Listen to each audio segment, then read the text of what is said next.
जय हिंद, नमस्कार दोस्तों। आज हम चर्चा करने वाले हैं बड़े ही महत्वपूर्ण टॉपिक भारत की डिजिटल पेमेंट क्रांति यूपीआई। तो इसकी शुरुआत हुई थी 2016 में, जिसका विकास किया गया एनपीसीआई द्वारा। एनपीसीआई का फुल फॉर्म होता है national payments corporation of India. तो यूपीआई क्या है? यूपीआई मोबाइल से तुरंत बैंक से बैंक ट्रांसफर करने वाला एक सिस्टम होता है। यूपीआई का फुल फॉर्म है यूनिफाइड पेमेंट इंटरफेस। इसमें बस यूपीआई आईडी या मोबाइल नंबर चाहिए होता है। इसके मुख्य फीचर्स देखें तो यह 24/7 ट्रांजैक्शन अवेलेबल होता है। यह लगभग फ्री है। क्यूआर कोड से पेमेंट अवेलेबल होती है। मल्टीपल बैंक एक ही ऐप में उपस्थित होते हैं। अगर इसके लेन देन के प्रकार देखें तो पर्सन टू पर्सन अर्थात दोस्त परिवार को पैसा भेजा जा सकता है।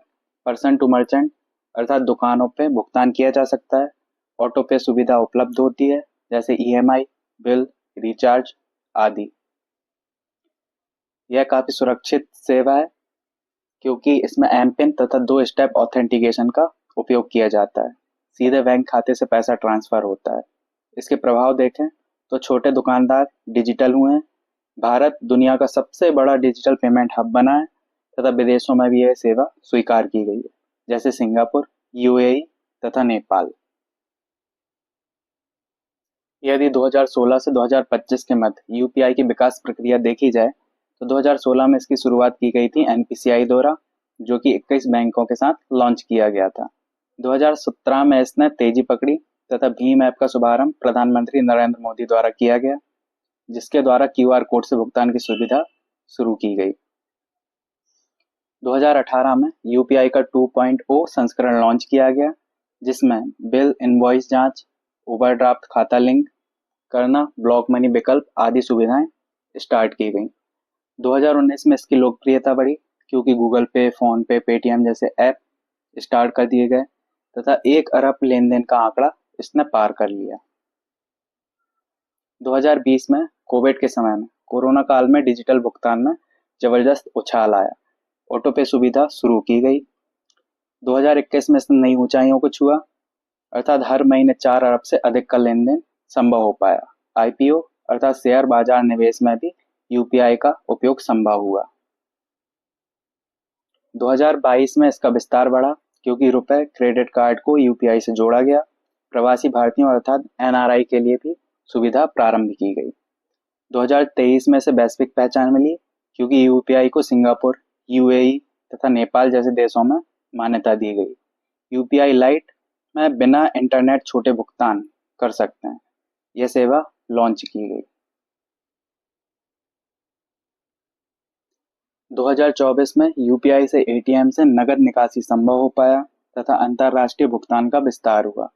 2025 में इसने सफलता का शिखर चूमा, अर्थात भारत में होने वाले कुल डिजिटल लेन देन का 65 से 70% हिस्सा अब यूपीआई से संभव हो पाया। भारत दुनिया का सबसे बड़ा डिजिटल पेमेंट हब बन चुका था इस समय। इसकी विकास प्रक्रिया 2016 से 2025 तक की शॉर्ट फॉर्म में दी गई है, जिसका उपयोग आप कर सकते हैं। आसान भाषा में इसका निष्कर्ष देखा जाए तो 2016 में बोया गया बीज 2025 में एक विशाल वटवृक्ष बन चुका है, जिसका नाम है यूपीआई। इसके कुछ महत्वपूर्ण प्रश्न देखें तो यूपीआई की शुरुआत कब हुई? तो इसका आंसर है 2016, ऑप्शन सी। यूपीआई को किस संस्था ने विकसित किया है? तो ऑप्शन बी, एनपीसीआई। यूपीआई लेन देन के लिए किसकी आवश्यकता होती है? तो ऑप्शन सी, यूपीआई आईडी और एम पिन। भीम ऐप किस वर्ष लॉन्च किया गया? तो इसका आंसर है 2017। यूपीआई 2.0 में कौन सी सुविधा जोड़ी गई थी? तो इसका आंसर है ऑप्शन बी, ओवरड्राफ्ट खाता लिंक करना। यूपीआई लाइट सुविधा किस काम के लिए है? तो बिना इंटरनेट छोटे भुगतान के लिए। भारत से बाहर किस देश में सबसे पहले यूपीआई को मान्यता दी गई? तो इसका आंसर है सिंगापुर। 2025 तक भारत में कुल डिजिटल भुगतान का लगभग कितना प्रतिशत यूपीआई से होने लगा था? तो 65 से 70%।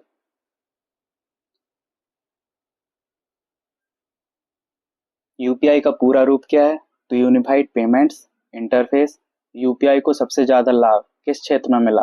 तो छोटे दुकानदारों और खुदरा बाजार के क्षेत्र में। यूपीआई 2.0 में निम्न में से कौन सी सुविधा शामिल नहीं थी? तो इसका आंसर है ऑटो पे सुविधा। यूपीआई को संचालित करने वाली संस्था एनपीसीआई की स्थापना कब हुई थी?